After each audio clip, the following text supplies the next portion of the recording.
Bismillahirrahmanirrahim. Assalamualaikum warahmatullahi wabarakatuh. Apa kabar anak-anakku soleh dan soleha? Ustaz sangat yakin semua dalam keadaan sehat walafiat. Ustaz sangat senang bisa berjumpa dengan kalian semuanya meskipun lewat virtual seperti ini. Meskipun belajarnya jarak jauh, Ustaz sangat yakin semangat kalian untuk belajar tetap menggebu, karena belajarku tak berbatas ruang dan waktu. Baik, anak-anakku sekalian, hari ini kita akan belajar tentang beriman kepada hari akhir atau hari kiamat. Ada yang tahu apa itu hari kiamat? Oke, sebelum Ustaz menjelaskan apa itu hari kiamat, kita saksikan video berikut ini. Telah diketahui oleh semua umat manusia, baik yang beriman ataupun yang tidak. Janji itu telah tersimpan kokoh dalam kitab suci Al-Quran dan telah disabdakan oleh Nabi Muhammad SAW, yaitu janji Allah tentang satu hari di mana bumi akan hancur dan langit akan runtuh. Hari dimulainya fase kehidupan baru. Bumi tak lagi bertanah, namun berganti dengan unsur benda sejenis perak, sebagaimana firman Allah, pada hari bumi diganti dengan bumi dan langit yang lain. Al-Quran Surah Ibrahim ayat 48. At-Tabari dalam tafsirnya menukil riwayat dari Ali bin Abi Thalib.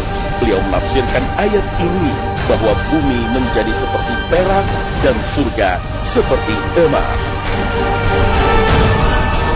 Dan semua cerita dan kisah di dunia seperti bahagia, sedih, kaya, miskin, kuat ataupun lemah akan berakhir ketika trompet pertama telah ditiup. Itulah hari kiamat. Oke, bagaimana anak-anakku sekalian? Sudah saksikan videonya? Jadi dari video tersebut kita bisa mengambil kesimpulan bahwa hari akhir atau hari kiamat adalah hari di mana berakhirnya alam dunia ini, atau disebut juga dengan hari kebangkitan, di mana manusia dimintai pertanggungjawabannya di hadapan Allah Subhanahu wa Ta'ala.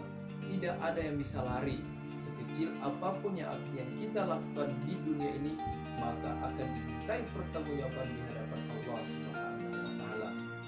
Nah, anak-anak sekalian, ada tanda-tanda untuk menuju hari kiamat. Ada tanda besar, ada tanda kecil. Nah, tanda-tanda kecil itu antara lain adalah pertama, diutusnya Nabi Muhammad SAW. Itu sudah terjadi beberapa abad yang lalu.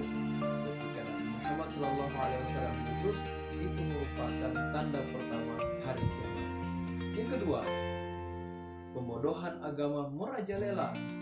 Banyak statement, banyak ungkapan-ungkapan, sudah dilihat di sosial media ataupun di berita-berita. Ada ungkapan yang sering Ustaz dengar.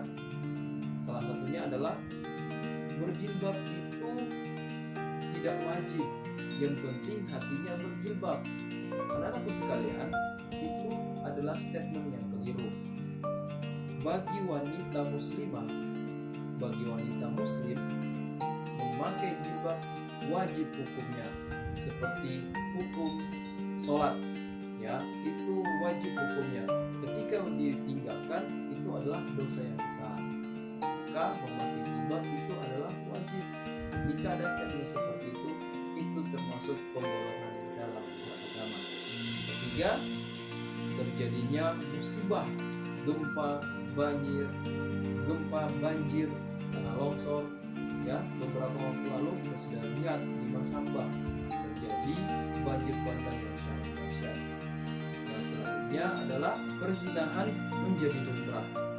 Anak-anak sekalian, salah satu perzinahan yang menjadi lumrah atau menjadi biasa di tengah masyarakat itu adalah pacaran.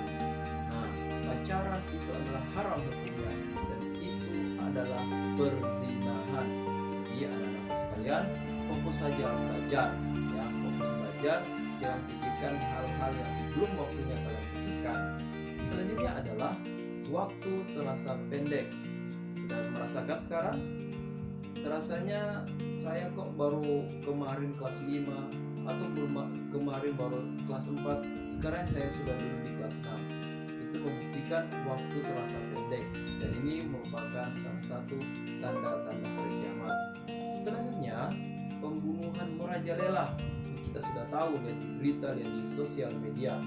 Selanjutnya adalah hilangnya sifat amanah dari seorang pemimpin. Ya, contoh konkret di kelas diberikan tugas atau jadwal kebersihan. Nah, dianya tidak mau atau kemudian dia melarikan diri. Ini bagian dari hilangnya sifat amanah.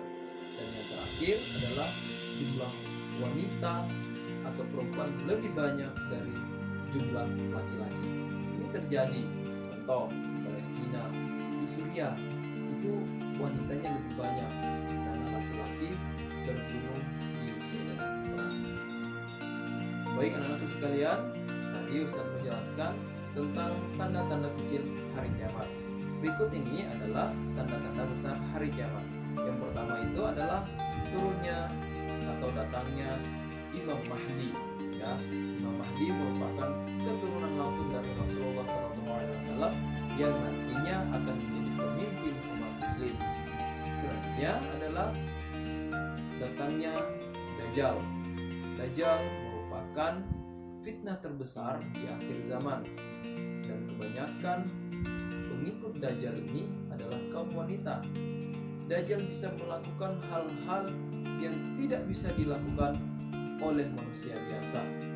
Ya, maka dia bisa terbitkan matahari dari barat. Selanjutnya adalah turunnya Nabi Isa, yang kemudian akan menjadi hakim yang adil, ya, kemudian dia akan menjadi Dajjal. Selanjutnya keluarnya pasukan Ya'juj dan Ma'juj. Kemudian keluarnya pasukan ini, apapun yang dilewati oleh pasukan ini pasti hancur lebur.